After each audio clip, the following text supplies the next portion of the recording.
Yo, what's up, man? It's the one and only hip-hop game, my Hot 97 Logitech G. You checking out the Culture Dome right now.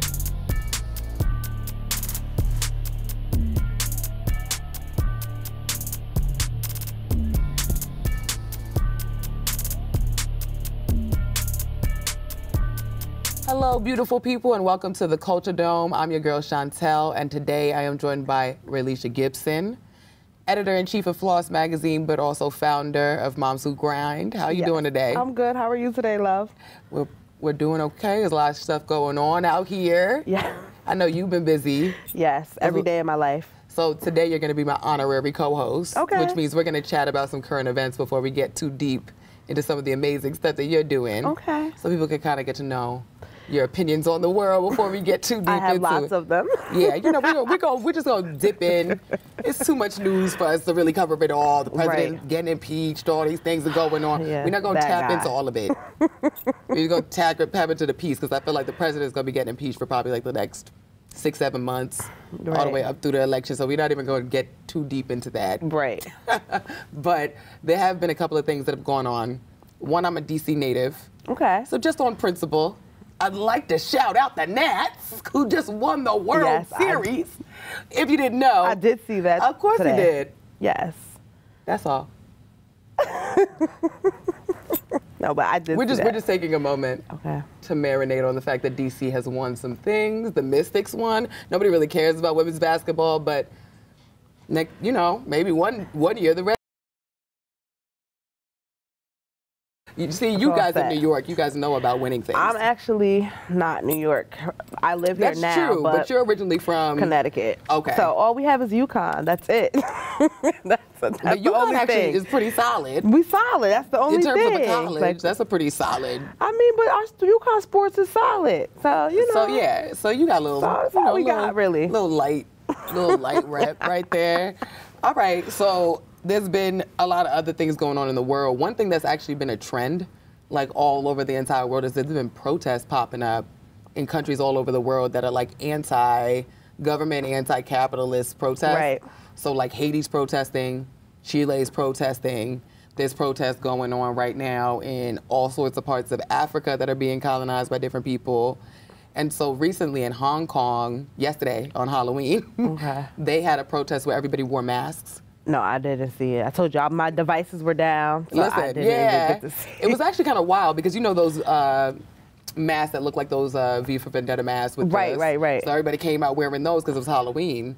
And so police didn't know the difference between people who were protesting and people who were just out for trick-or-treating. So Hong Kong, of course, they just banned masks. Oh, wow. They were like, you know what? Instantly. You think you slick? No more masks. We're just done with masks forever now. So, you know, that was the end of that. But okay.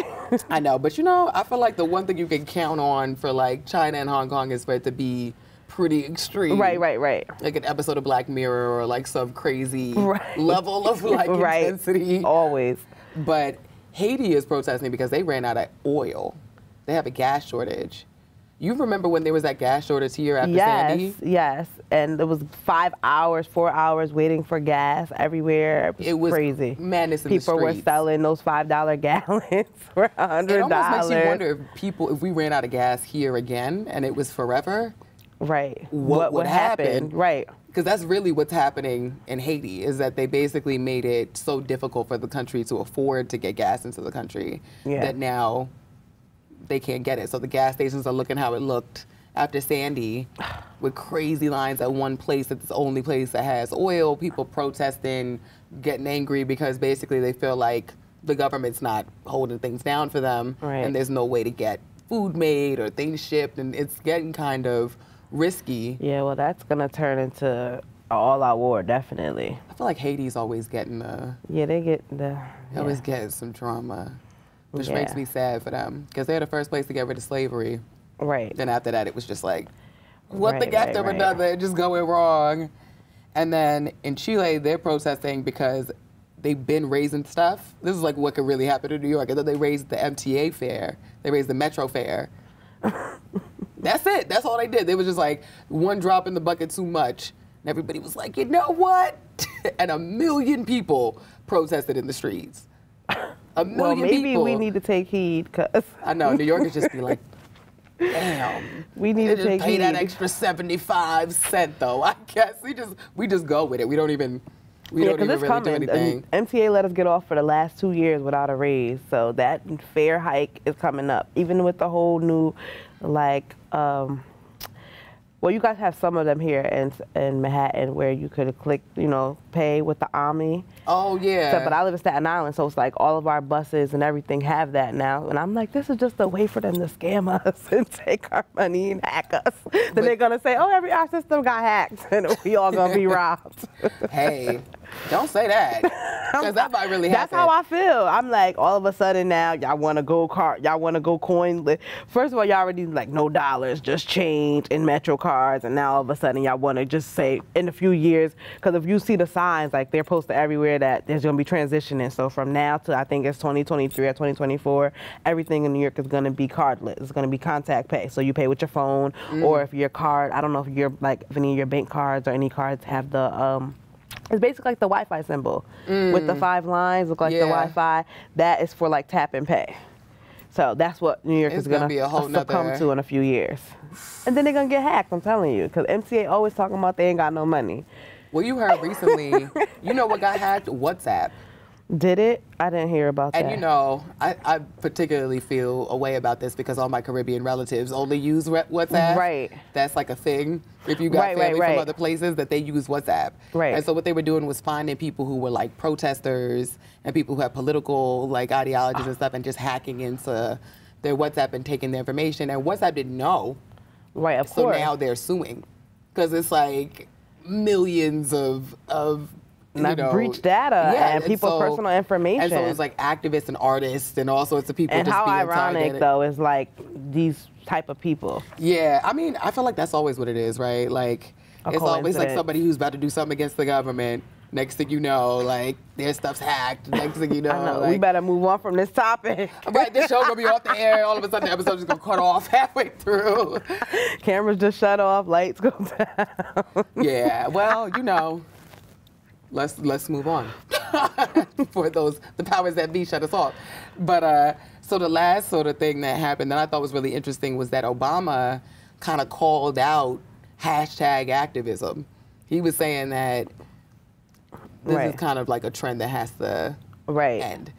Because nobody's woke enough, nobody's right enough, everybody's making mistakes, and then their whole sort of career and name is getting dragged through the mud because of it.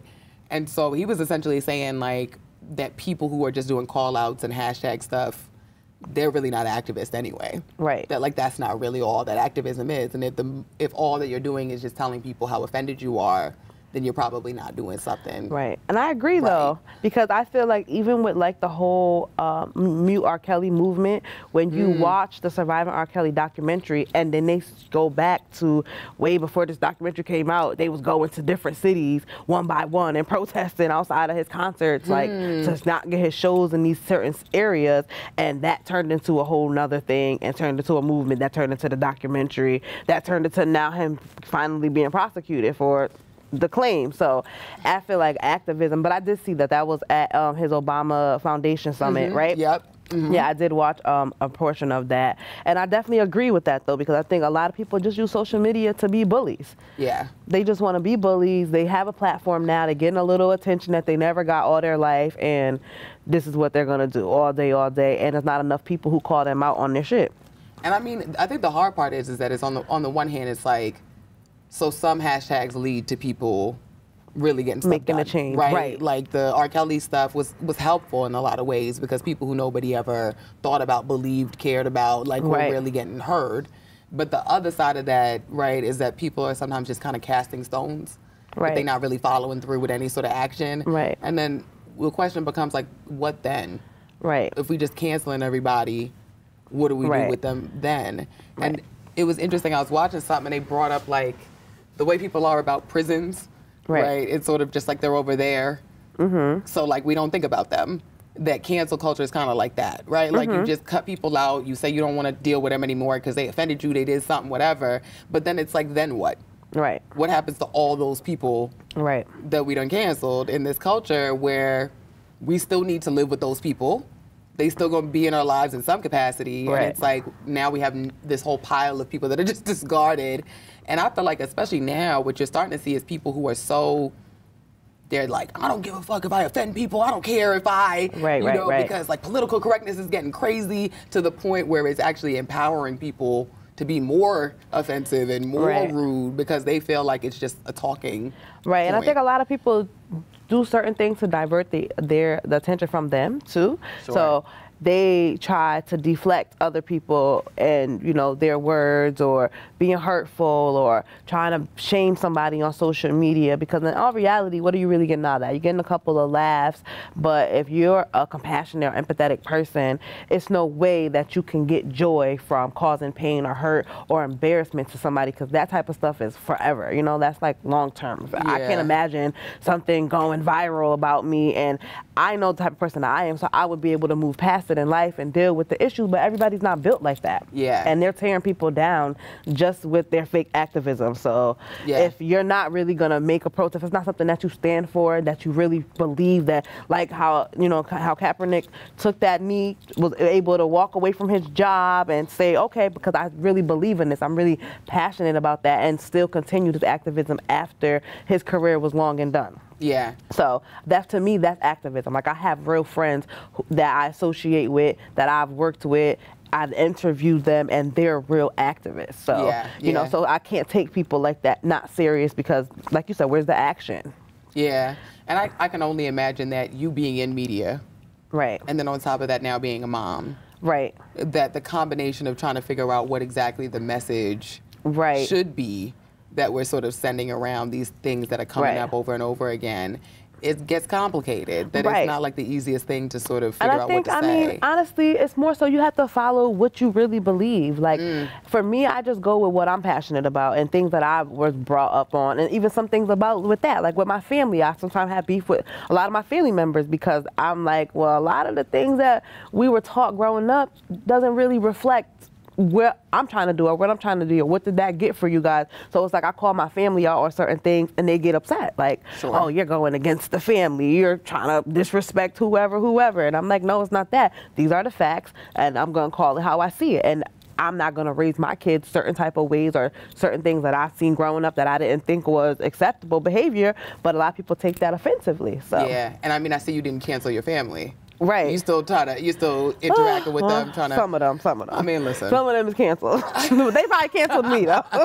They probably canceled me. She always trying to tell me how it is. She thinks some of them probably canceled me, but I'm okay with that. But that's what I'm saying. So I know how to deal with that type of reaction. If somebody, you know, because if we can't be adults and share opinions without somebody getting upset, without somebody calling names, because I can have a conversation and just like this, how I'm talking to you, and say, this is what I feel, this is what I believe in, and this is what I'm willing to do to stand behind what I believe in.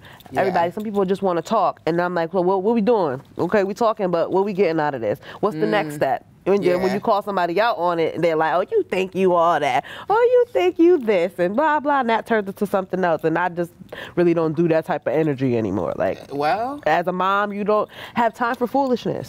Like, my day is preoccupied from 6 in the morning on down to whenever I'll go to sleep. So I don't have time for foolishness. Well, we'll talk a little bit more about it, because this is a good place to actually take a break and come back, because we're going to get more into what you do and all your sort of advice for moms and all the good stuff that comes along with that when we come back. So we will be right back with our interview with Relisha after this.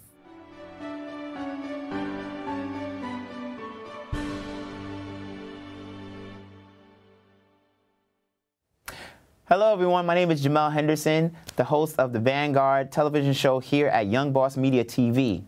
If you want to be interested in finding out a little bit more of who I am and the work that I'm doing, please take the time to go on my website at www.jamelhenderson.com. Look forward to interacting with you. Have a wonderful day.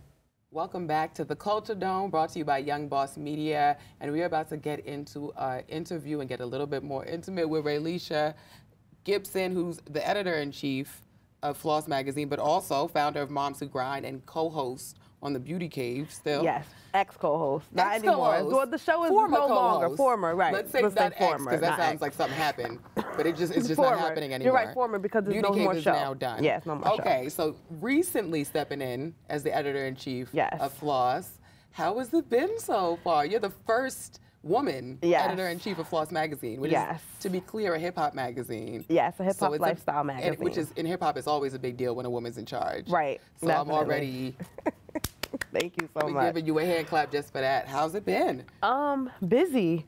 Like, I became the editor-in-chief back, like, during closer to the end of the summer, and I didn't publicly announce it to anybody. I just kind of told a couple of close friends and people, and I just wanted to get comfortable into that position. And then I had my first meeting with like my new team of people who I'm like interested in bringing on board, and everybody started posting up videos and clips. And then like Paris, who is actually the founder and the who I'm taking over for editor-in-chief, and he like did a whole post and kind of like passed the reins to me. So I was like, okay, yes, I guess I gotta make the announcement now. And ever since then, it's like, no lie, my phone has not stopped ringing.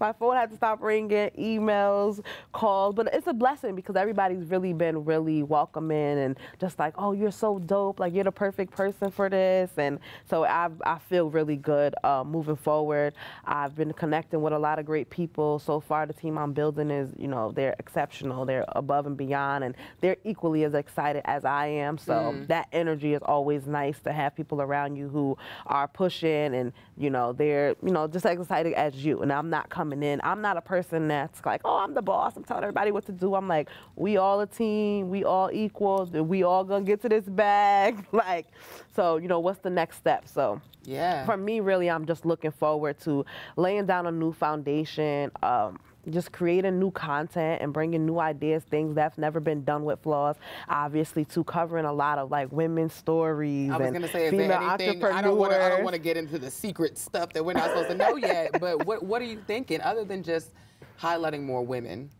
What's your value? Well, like I said, like Floss is a hip-hop lifestyle magazine. Next year in 2020 will be the 20-year anniversary of the magazine. So it's, definitely an established brand that people are familiar with. But based on who's been on the covers of the magazine, the very first cover ever was Jay-Z. Right. So we have Jay-Z, we've had, Kanye West, the 50 Cent, Trey Songz, like all these big names in hip-hop, DJ Khaled, anybody who you pretty much could think of under the sun. But so based on that, everybody thinks that it's just the hip-hop music. And I'm like, for me, I'm like, well, what is hip hop? How can you really define hip hop culture? Because hip hop culture influences everything. So now stepping in, I'm gonna really try to build on the lifestyle aspects and focus in on just different, things that are influenced by hip hop culture, or something that you may be interested in, that I may be interested in, but people don't consider it to be hip hop culture. But for me, like I said, you can't define or cap hip hop. So it's just gonna be, it's gonna be just out of the box, out of this world, different, stories, definitely a lot more visual content, hands-on, behind the scenes, and trying to really get to in-depth and get to know people and brands and, people that come into creating this culture. Because I feel like a lot of people, the people who always get the fame for are the famous people, the singers or whoever that people think that are typically influencing things because they're the face of whatever's going on. But the behind the scenes, the producers, the small people, the person that's there making the clothes or hand making jewelry or whatever things that's going on there, I'm gonna highlight those things. So you're really trying to give light to the whole, the whole And I feel team. like for something that's been around 20 years, it's a rebranding process. It's refreshing. Like every brand, every company has to do that. That's how you stay innovative. That's how you stay on top. Well, I'm assuming that hip hop means something to you in particular. Why you were even finding your way over to Floss magazine in the first place when you got there? I mean, I think hip hop for me, I was born in 1988, so in the prime of hip hop culture when everything was starting to take off, and there was so many different aspects of music and culture going on back then. So I just was raised in that era, because I can't say that I have on one particular thing, because I think that hip hop culture influenced my whole life. Like everything that I do, that I like, the music I listen to, the places I want to go, the people who I want to meet is influenced by that. But Me, honestly, it was a random thing. Like, I do business consulting. I went into a meeting with my mentor, and he was just kind of telling me about the opportunity, and I was like, oh, you know, I'm open to it. You know, I've worked with magazine brands in the past, you know, so I'll see what's there. So as we're just talking in the meeting about ideas and possibly working together on projects, it just kind of was put on the table. Like, wow. I love your energy. I love your ideas. I think you would be a great new addition to the team. So even when he said that, I still was thinking like, oh, okay, cool. Like, what type of, you know, addition? And he's like, oh, I want to offer you the editor-in-chief. And I was like, are you serious? Like, I had to ask him like 5 times, like, are you serious right now? And he's like, yeah, I'm so serious, because I just couldn't believe, like, it just came out of nowhere. It wasn't something I was expecting or anticipating. It just, right place, right time, right people, and, you know, just kind of happened. Yeah. But I know our opportunity when I see one, so I was on it. Like, you seem like you've been a very like intuitive hustler for a while. Definitely, yes. I was reading your bio before, and it said that you had gone to college for a little while in Connecticut. Right. And then left and came to New York. Yes. Tell me what happened in between the like safe path of Connecticut college life and you deciding, nah, like, I'm going for it. I always kind of knew Connecticut wasn't for me. Like, it's too slow there. Like, I grew up there all my life. So people from New York look at Connecticut like, oh, wow, it's so nice. It's the suburbs. But when you are, like you said, when you're a hustler, when you already know, when you see big visions, big dreams, you have to be in a place where the opportunity is. So in college, I ended up meeting another person, and we started a modeling agency. So that was 2011, 2010. Where did the model agency idea come from? Twitter. Like, that was like during the time when all the girls was this before the sensation of Instagram model. So before Instagram, there was Twitter. So it was when all the girls was, you know, being in like Don Diva and Straight Stuntin' Mag. And I was like, look at all these girls. And I knew girls who modeled. I had a close friend who was a model. And I noticed that a lot of men were managers, but they were like taking advantage of the girls, or today I'm your manager, tomorrow I'm your boyfriend. So I'm like, I think I could do this. And literally like a year, we grew our Twitter page to 15,000, and it just kind of took off. And after that, it was kind of like, well, I'm going to New York to pursue my dream, because this college ain't really teaching me nothing anyway. I was going to school for business, but in the sense, I realized that I was going to learn more by getting the experience. So I just made to me, was the ethical decision, but my family thought that I was crazy. Like, you're going to move to New York. It's so expensive. It's dangerous. And I was like, I'm out of here. Bye. Like, so you start the modeling agency. Right. You're doing that thing. How does it shift over into...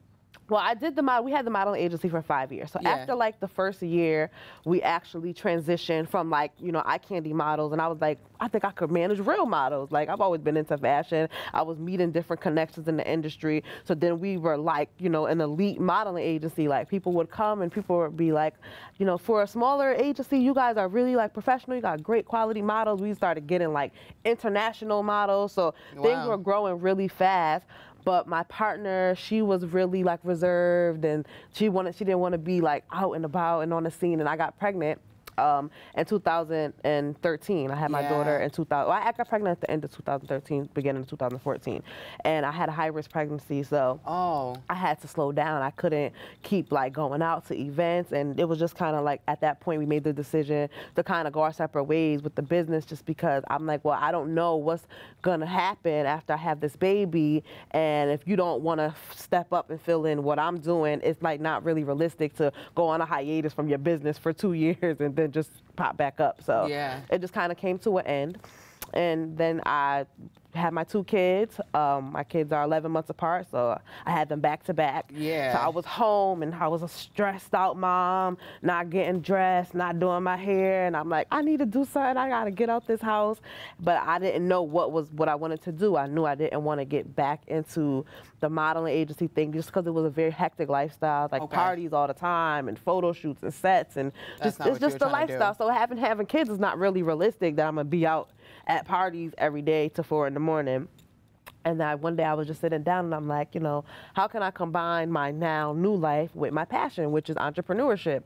So that's how I came up with the Moms Who Grind concept. And for those who are listening, you know, Moms Who Grind is my nonprofit organization that I launched last year. And I pretty much is just dedicated to empowering and supporting other moms to start businesses. I think that because I had business experience before I became a mom, the transition back to work, it wasn't as difficult, but I meet a lot of women and they're like, wow, like how do you run a magazine, run a nonprofit, you're a mom, you're this, and I'm like, for me it comes natural, and it's not, I'm not saying that it's easy at all. It's very hard, it's very tiresome, like you're some days just exhausted, or you have to just pick and choose what you can put your energy into today. So some days I'm like, I can't even open my laptop because my daughters need my attention or they need my time, and you have to find balance, you have to have good support. And I noticed that a lot of mothers, they didn't have the support. So they may have the skill, like somebody can be like, I do hair, I do makeup, I can create this, or I want to be a television producer, but they don't necessarily have the resources, or they don't have people in their corner to support them, even just as much as a babysitter. Some moms don't have a person to watch their kid while they can just take a shower, so because your kids are busting in the door. So I wanted to create a hub for them, to give moms a platform for that, because I think that is very essential, and I think that women are, especially mothers, are some of the strongest people walking this planet. So if you can give them a boost and a little push, why not?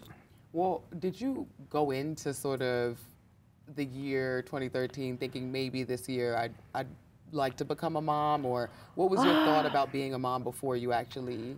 Honestly, I never thought that I wanted to be a mom, and then I always was kind of like, well, if I do, I just want to have my one kid, or I want to have a son, and you know how you think you have your life all planned out. So that year from 2013 to 2014 was a big transition for me, because I found out that I was pregnant, and I'm just like, well, I'm gonna have my baby. You know, I was 26, so I wasn't a young mom. I wasn't, you know, so I wasn't super set, but I felt like I could do this. Like, I'm old enough, I'm, you know, at a place in my life where I know myself a little bit better.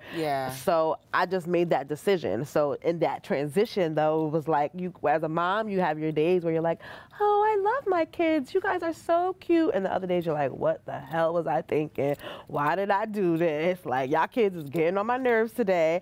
And I think that that's another outlet that I want to provide for moms, because I think it's such a big stigma for a mom to be like, I'm so tired of my kids today. Like, I'm tired of being a mom. I don't feel like doing this shit today. But society will make it like, oh my goodness, I can't believe you said that. And I'm like, no, because every day I don't feel cheery, happy, oh my God, I want to make pancakes. Like, no, that's not reality. And that's totally the sort of like goal that they put out there. Right, like you have to be this perfect, everything has to be together. And for a long time, my shit was not together. I was at home, I was going through postpartum, I was going through a bad breakup in a relationship. And even that in itself, like, I never wanted to be a single mom. So deciding to leave my kid's father was a hard decision for me, but it was like, either me stay and be unhappy and be mistreated and go through these different things. And I was like, I'm not allowing my daughters to see this. I don't care if you're their dad. I don't care how much I gotta struggle, how hard it is. And even at that point, people were like, well, just go back to Connecticut, be close to your family. And I was like, no, I'm not going to Connecticut, because this is where I built my foundation. This is where my contacts and my resources. So when I get back on my feet, I want to be here. And I had to just make that decision, but it's not always that easy for everybody. That actually sounds like such a, like for some people, that would be such a lonely choice. It is lonely. It's very lonely. I mean, and it also makes me wonder, you're working in an industry where people constantly criticize.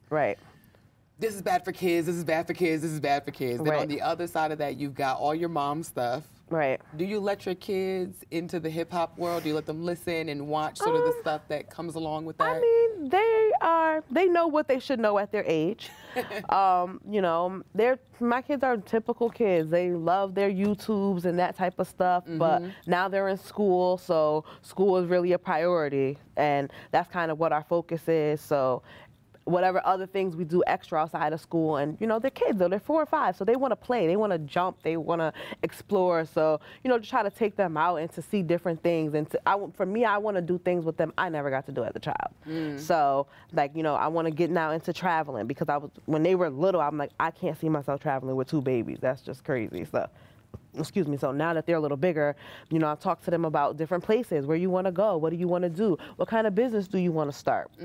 So they're going to be entrepreneurs. So they're already, like, they have ideas. They tell me they want to do this. They want to have accessories. They want to have clothes. Like, I just was telling the producer before we started how the other day, I was like, I went through their tablet and they have all these shows recorded. Like, they're like, yeah, we're here on our YouTube, you know, subscribe to our channel. That's our mom in the background. She's cooking. She's their doing show? Yeah, the Zaria and Zamaya show. They have What is the Zaria and Zamaya show about? You can go ahead and click over there to the Zaria and Zamaya show after this. This is already their everyday life, what they do. And they're like, we're doing our homework. And they had a bunch of papers out on them. So they were sitting on the floor. They had their tablet propped up. And I come and I'm like, what are you guys doing? And they're like, Mom, we're working on our business. And the papers was their notes. And it was like the cutest thing. So for me, I focus on that. Like, as a mother, my kids have big personalities, 2 totally different personalities though. So I just try to let them be themselves, and as a mom, guide them where I see their energy going and where their interest is going. I think that I see too many parents who try to make their kids be what they want them to be. Yeah. Or they feel like, well, they're little and they don't really know, but they really do know. Like, I can have a conversation with my children and they can tell me what they're feeling, why they're feeling it, why they want to do something, and who am I to say, no, you can't do that because I'm your parent. Yeah, that's a big deal. That's a really big deal. I mean, it's funny because you notice a lot of people, if their parents talk to them a lot, they talk well. Right. And if they're one of those households where people are just like, if you don't get away and go somewhere and be quiet and sit down, all of a sudden it's like the kid barely talks at all. Same age. Right. Because 4 and 5 could be super quiet. Right. But depending on the household. But even when I'm out with them, people come up to me, even like yesterday, like some random, like, security guard guy. He was like an Asian guy. He came and he was like, I just love when I see parents out with their small children and they talk to them like they're human and they're conversing and your daughter's speaking so clear. I just want to tell you you're doing a great job. And I didn't even know him. And that type of stuff happens to me all the time. And for me, it's like regular. Like, I talk to them, like, even just we have a 5-minute bus ride to my daughter's school in the morning, and she's like, well, what's this, Mom? And can I have lip gloss? And why did you do this? And we're just having conversation regular, and people are like, oh my God, how old is she? And I'm like, she's 4. And they're like, what? She's only 4. We can't believe it. But and then you go listen to my podcast, because obviously I've got the skills. But I've been talking to them since they were smaller. Like, I never really baby talked them or anything. We talk regular. So and then once they got to the stage where they can talk back, use your words. What are you trying to say? What are you trying to express? You're not going to throw a tantrum. That's not going to work. So, you know, you just kind of have to groom your kids because they will try it. Every kid throws tantrums. Every kid is going to try to goo-goo gaga babies. I don't know. And all that's what they do. That's what they do. But your job as a parent is to navigate them through that. So. And, you know, as we get older, as they get older, where do you expect the culture is going? Like, you're sort of on the side of it where you're getting to create some of the content that gets out there. But that being said, I know you've got a sense of what's happening outside of just Floss. I mean, I think that I feel like a lot of people I see, they say like this generation now, the younger kids are so, you know, they're either so far gone or they're so crazy and there's so many things. But I actually think that this generation that we live in now, they're so innovative. I actually think they're super dope. I think they're really interesting, compassionate little people, which is like a new thing. The things that they're learning and that they're exposed to at a younger age, because I feel like whereas before when we were younger, growing up, like if your parents didn't have money or you didn't grow up in a certain kind of area, weren't exposed to certain things. Whereas now, with the day and age of internet and YouTube, and even we're depending on where your kids go to school, they're learning and they're exploring beyond what their household or their parent or their community may be able to introduce them to, but they take it in so well and then they deliver it back. And it's like, wow, they're actually using it in the right context, too. They're not just saying words or doing things. Like, the first time I ever heard my daughter's like, hit the subscribe button on our channel, I was like, well, okay, guys, superstars, what are we going to call your show? And then we just went from there. And they were like, it's the Zaria Zamaya show. And I'm like, okay, that's cool. Let's go with that. So I think for the future of hip-hop culture and what my kids will probably be doing, it's definitely going to be a technology-ran world because they can run a phone and a tablet probably better than most adults. And I think that, you know, definitely innovation is key. Like, keeping those young minds fresh because right now they're at the age where they're sponges. So whatever information they're getting and then you see interest in it, just to grow that, to flourish on that. And, you know, there's endless, the possibilities are endless. I'm doing things at 31 that I never thought that I would be doing, or my mom probably never thought I would be doing when I was 12 years old. So just to my family to call them and say, I'm the editor-in-chief, like, they're like, so what do you do at the magazine? I'm like, I'm the boss. Like, not in a cocky sense, but really, like, I'm the boss. Like, so like one of my guys had made a video for my meeting and they're like, oh my God, that's so dope. You're sitting at the head of the table. And I didn't think that it was a big deal, but to my family, I don't think they probably ever seen anybody in our family be in that type of position. Wow. You know, I come from a family my family's from the South. So they moved, migrated to the North, and they got jobs and they retired from places. They worked there for 30 years and they got pension, and that's what we were told. You got to grow up, you got to get a good job. If you're going to go to college. If not, you better get into some company and work till your bones fall off so that you could get this pension when you get older. And which that you hear all the time. You hear that all the time, right? Get a good government job. Right, go work for the city, girl. Oh my goodness. And I'm like, nah, I'm good. And now you're doing better than that. You're sort of generationally stepping up another level from just employed to dreaming and wanting and having passions, which is, Black folks ain't had that luxury for forever. So it's actually a really beautiful thing to give to your ancestors, you know, in the South. Right, for them to see. Be able to like, say, I'm like, happy, listen, like, I don't my need a grandmother pension can see that.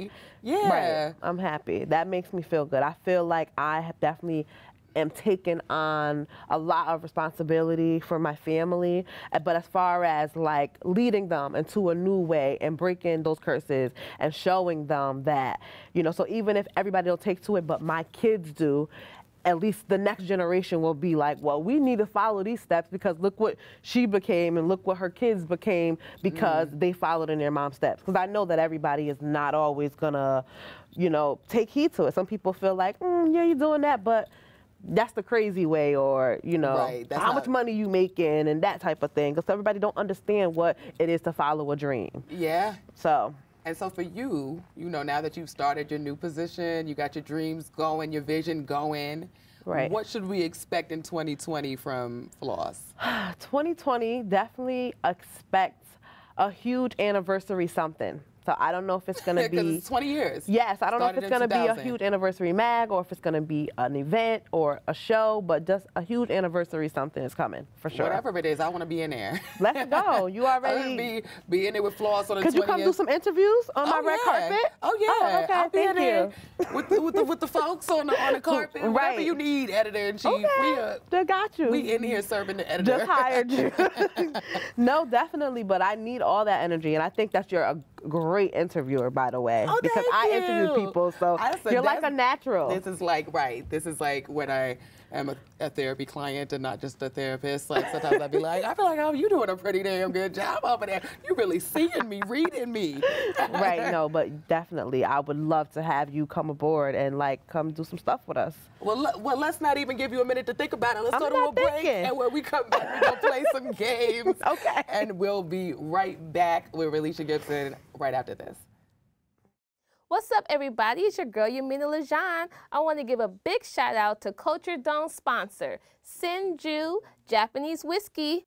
Welcome back to the Culture Dome, brought to you by Young Boss Media. We are back and ready to play some games with Relisha Gibson.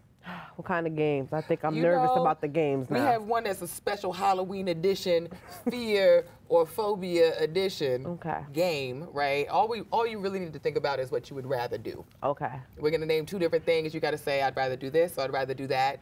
First one that you choose, and then we're just going to move on. Because we're going to give you 1 minute. And then when the minute's up, we'll just have whatever answers we have. Gotcha. Because I don't want you thinking about it too long, you know? Gotcha. I like for people to just do their instinct. I'm quick on my feet. I get that sense about you. I get that sense about you, or else you'd be back in Connecticut. Right. All right, so. So we're gonna, where am I looking? Here? There?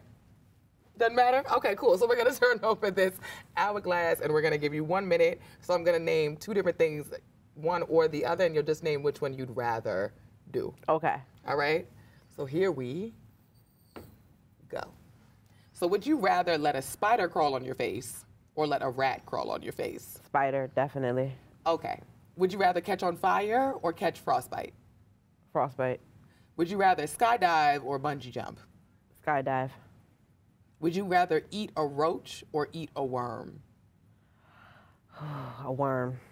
Would you rather take part in a one-time exorcism or live in a haunted house for a month? Exorcism. Oh, okay. Would you rather scale the Empire State Building, like on the outside climate, or travel to the bottom of the ocean via submarine? Scale the Empire. Okay, so we got a deep ocean diving thing that came up there. Yeah, nah. I can't swim, so I ain't going to no bottom of the water. Fair enough. Would you rather break your arm or lose a tooth? Lose a tooth. Okay. Would you rather pop someone else's zit or deal with painful surgery for 10 minutes? Papa's it. Okay. Would you rather trim your eyelashes or shave your eyebrows? Trim my eyelashes. Would you rather eat a handful of sugar or a handful of flour? Sugar. Okay, and that's it. We out of time. That's your minute. That's your minute of decision. That was good. That was good. Flour. Okay, No, all I right. said sugar. You said sugar? Yeah. Oh, you said sugar. I just heard flour. I Yeah. was like, that's a weird choice. No, sugar. All right. So now we know each other a little better. You can't swim. I learned about you in the Right, middle of I that game. can't. So no submarines to the bottom of the ocean. No, I'm trying to learn though, because my daughters That's are not learning. going to be at the 2020 Floss event? No, definitely submarines, not. no. I mean, it might be a pool or something, but I'm just gonna be cute in the baby suit. Right, we That's just on it. the Like, edge. just feet in a little bit. Baby pools, baby pools. All right, so this next game is something that we call the conspiracy theory game. And we call this the conspiracy theory. So the way it works, kind of like two truths and a lie. I'm gonna tell you two things that are actually facts. It sounds like conspiracy. Okay. The reason that I like this game is because I love a good conspiracy theory. I just love one. Me too. And so I used to, back in the day before there was all sorts of Googles and whatever, just try to randomly look up as much stuff as I could about them, right? But here's the thing, is that there's a lot of fake conspiracy theories out there, right? They're not real at all. So we're gonna play this game, and I'm gonna tell you two things that are actually true. Okay. And then one thing that is absolutely just a made-up conspiracy theory. Okay. And you're gonna guess which one is the fake, if you Okay. could spot it out. All right. Do you feel prepared? Yes, I do. In hip-hop culture, you should be totally Well, ready for this. I think that I'm kind of like a conspiracy theorist too, so I'd like to. You got it? To dig Sometimes that apart makes the it harder, story. because then they all sound realistic. Right, you'd be like, but You'd I be can like, the see how this government goes. would do that, Yes. but you never really know. I'm ready. That's the fun part of living in This America. a minute too? I get a minute to do this? No, you get as long as you need to do Oh, this. okay. Well, I mean, given that we still got to get out of here at a certain point. So, conspiracy theory game. You might have heard some of these, so let's hope that maybe you've heard of them before. So, the first thing is that a Dutch family was found living secluded on a farm for 9 years because they were waiting for the end of the world. So it was like some unbreakable Kimmy Schmidt, and they weren't really a family. I think all the people between the ages of like 18 and 25, and then there were some older folks in the Middle Ages. And so they found these people living isolated because someone ran out of the little end of the world apocalyptic farm they were living on to a Right. bar and asked for help. So that's the first thing that happened. Okay. The next thing is that a man brought a support clown to work, like a support animal, but a clown, to support him because he knew he was getting fired. Okay. So he brought in the support clown for comic relief, paid him $200. And then the third is that Democratic presidential candidate Beto O'Rourke, you heard of him? Yes. He looks white, but he speaks Spanish. Yeah, I know what you're talking about. They said that he's actually been convicted of a felony, so they just found out because he can't own a gun. So which one do you think is true? Do you think that a Dutch family was found in unbreakable Kimmy Schmidt style, held up waiting for the apocalypse? Do you think that maybe somebody brought a support clown to work when they were getting fired? Or do you think that Beto O'Rourke committed a felony and can't own a gun? The I have two of to them are pick true. the one that's not true, right? Yeah, 2 of them are definitely true. I think that I'm gonna have to go with false about the Beto one. Yeah? Yes, I think I'm So gonna you go think with somebody false. brought a support clown to work? Yes. And you also think the Dutch family was... I seen an episode like this on a Blacklist, and I know that it could be happening somewhere. Yeah, I in this love that world. you seen it on the Blacklist. I thought you were going to say the news. The Blacklist. That is my new. God, this is why I love black people. Anyway. I seen it on an episode of Black Mirror once, so I know there's a chance. No, I always be thinking, though, that everything on the Blacklist is true. I'm telling you. You ever You know, watch it that might show? be. It actually might. Let me tell you which one is real, though, Right, before we get right, too far right. into this conspiracy conversation. right. So the first one is true. There absolutely was a Dutch family hiding for 9 years, thinking the world was going to end. Somebody ran to a bar, drank 5 beers in a row, and then told them that they were back there, they need to be saved. I know, he was like, I need to, just give me a second. I'm here for something, right? And then he's like, now that I've calmed down, there's 8 other people being killed at a farm back there. So that's true. Also, a man did bring a support clown into work and pay him $200 to support him being fired. He knew it was going to happen. It was in Sweden. You know, Right. they believe in mental health. So he came out with the clown to the interview. It was like, I don't care. Right. I'm getting fired anyway. I some may as well bring this. I may as well bring this clown with me. So that means that it is false. Beto O'Rourke does not have a felony anywhere on his record, but somehow a rumor got started Right. that he has a felony and he can't own a gun. I wouldn't be surprised if the 45 started it. He's like The way this he be hacking doing situation stuff. is He be going doing on. stuff. Listen, we were gonna come up with some conspiracies for the next episode. You gotta help me come up with the next game. You good at this? You good at this? We nearly came up with a couple new ones, just See? thinking of the I old tell ones. you. Well, thank you so much. Thank you for having me. I It's had been a great pleasure. time. Now I love feel it. like if I'm ever pregnant or something like that, I'm gonna call you immediately. Okay, I'm trying to become a doula, but I just don't have the time to do it right now. Just one more business. Why I'll not? be You're your only big editor-in-chief, doula. you're CEO of a nonprofit. Who cares? We just throw something else on there. I know, but I really, that's like one of my secret passions is I want to become a doula. So maybe Well, by the time you have a kid, I I'm have some time. I'm sure you will. There's time yet for you, right? Like Right. your life is early. Just starting, So right. once your kids are off to college, maybe you'll be right up in doula training. Maybe, possibly. So I keep planning my life. Like, so I'm like, when my kids get big, I'm like, oh my goodness, like I'm gonna be living my best life when y'all graduate. Nice. That's a good way to think of it. I can't wait. But So- I have friends who got kids that are like 15 right now, and I'm like, damn, maybe I should have had a kid at 15, you know? That's that thinking that gets us in trouble. Girls, don't listen. Your mother's talking crazy. so before we go, let people know how they can find you, social media, online.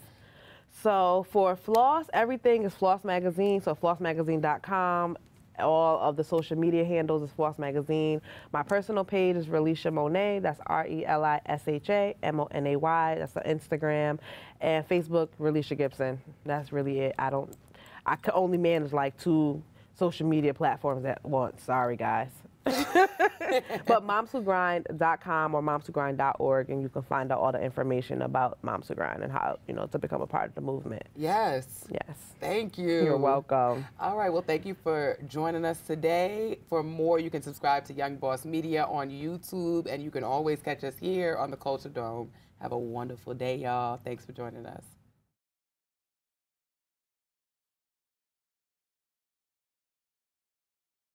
This is your girl Chantell, host of the Culture Dome on Young Boss Media, coming to you with our sponsor, Never Enough Coffee. It'll wake you up, and this Ethiopian dark roast is delicious. Get you some.